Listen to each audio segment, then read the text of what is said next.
Sejumlah informasi dari berbagai daerah di Provinsi Banten kami sajikan dalam Berita Banten yang dipersembahkan oleh PRSSNI Banten dan disiarkan serentak oleh seluruh radio anggota di 8 kabupaten kota di Provinsi Banten.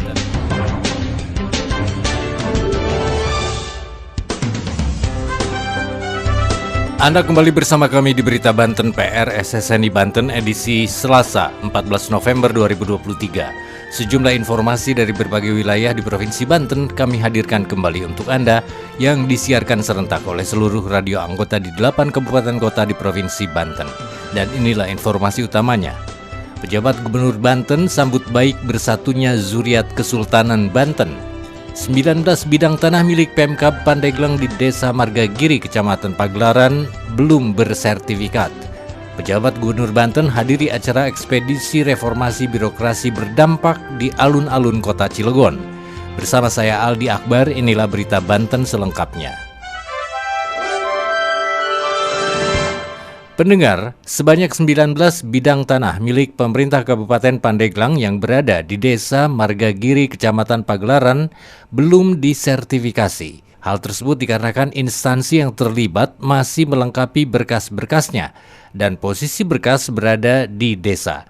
Berikut laporan Bu Im Setiawan dari Radio Angkasa Pandeglang. Sebanyak 19 bidang tanah atau bangunan aset milik pemerintah Kabupaten Pandeglang di Desa Margagiri, Kecamatan Pagelaran masih belum bersertifikat. Menurut Korsup Pengelolaan Tanah Instansi Pemerintah pada ATR BPN Pandeglang, Wina Mediawati, dari data sertifikasi tahun 2023, instansi yang terlibat masih melengkapi berkas-berkas dan posisi berkas berada di desa. Berdasarkan data tertib sertifikasi tahun 2023, instansi yang masuk ke PTSL ada 19 bidang untuk Kecamatan Pagelaran. Posisi berkas semuanya masih ada di desa karena mereka masih melengkapi berkas-berkas tersebut, ungkap Wina saat ditemui pada hari Senin 13 November 2023. Dikatakannya bahwa perlakuan terhadap berkas tersebut harus melalui surat keputusan untuk memberikan hak. Berbeda dengan perlakuan di aplikasi. Dari 19 bidang itu, Satgas mencatat bahwa 2 diantaranya terindikasi overlap sehingga kemungkinan tidak bisa dilanjutkan. Wina Mediawati menjelaskan keputusan untuk tidak melanjutkan beberapa bidang tersebut diambil karena membutuhkan waktu yang banyak. Sementara akhir tahun tinggal beberapa hari lagi. Ia melanjutkan bahwa 17 bidang lainnya yang lengkap dan memenuhi peraturan akan dilanjutkan. Beberapa bidang tersebut termasuk sekolah dasar, puskesmas pembantu, dan beberapa tanah lainnya yang merupakan milik aset pemerintah Kabupaten Pandeglang. Wina Mediawati juga menekankan pentingnya kerjasama dari desa dalam hal ini dengan harapan proses tersebut dapat segera diselesaikan. Dari 98,9 Angkasa Radio Pandeglang, Boim Setiawan mengabarkan untuk Berita Banten. Pendengar, pejabat Gubernur Banten menghadiri acara ekspedisi reformasi birokrasi berdampak yang digelar oleh Pemkot Cilegon di alun-alun kota Cilegon. Dalam kesempatan itu, di hadapan pejabat Gubernur, Wali Kota Cilegon Heldi Agustian membeberkan berbagai keberhasilan pembangunan kota Cilegon di bawah kepemimpinannya.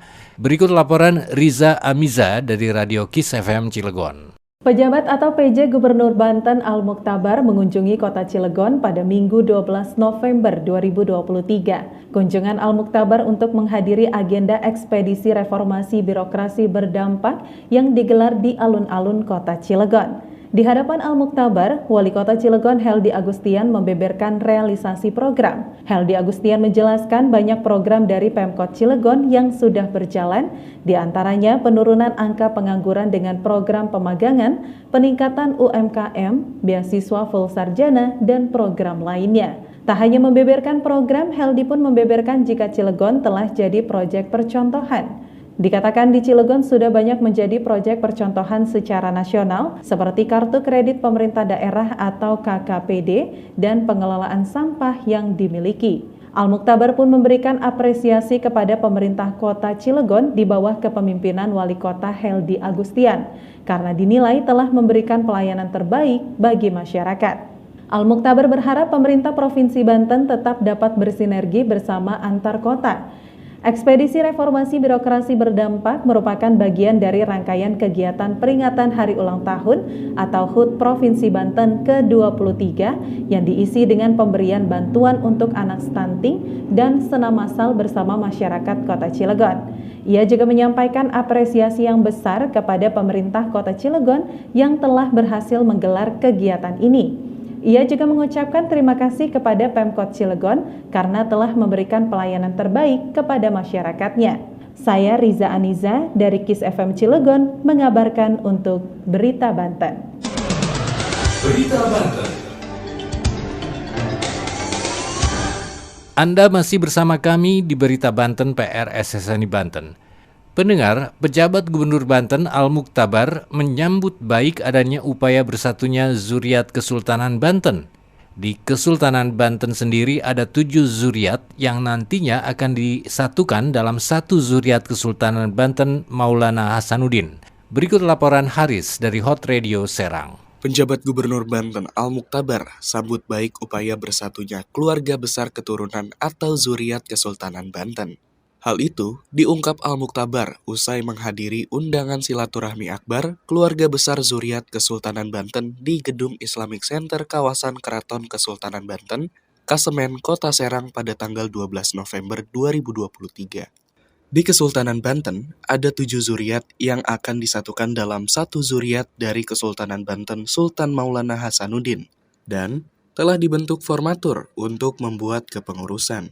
Al-Muktabar menyarankan, Kesultanan Banten bisa seperti kesultanan lainnya di Indonesia, agar ada yang bisa dipersembahkan kepada masyarakat keturunan Kesultanan Banten diharapkan dapat bersatu.